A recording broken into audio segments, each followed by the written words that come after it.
Usap-usapan ngayon online ang kumakalat na balitang umano'y lilipat na raw sa GMA Network ang unkabogable star na si Vice Ganda.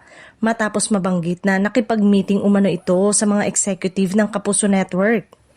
Marami tuloy ang nagtatanong kung may katotohanan nga ba ang balibalitang posibleng magkaroon ng malaking network transfer sa mga susunod na buwan.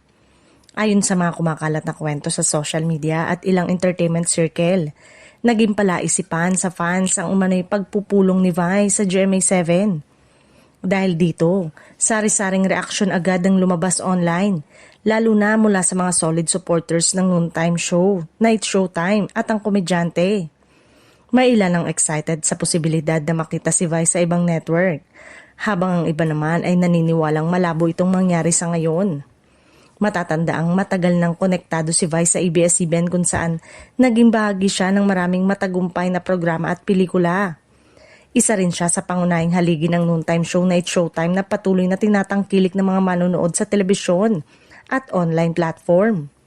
Sa kabila nito, wala pang inilalabas na official statement si Vice Ganda o ang kanyang management tungkol sa isyong paglipat sa Kapuso Network. Wala rin kumpirmasyon mula sa GMA Network kung totoo nga bang nagkaroon ng formal talks para sa posibleng proyekto o kontrata. Para sa ilang netizen, posible ring ordinaryong business meeting lamang ito o kaya naman ay may kaugnayan sa collaboration at future partnership sa pagitan ng mga personalidad at network.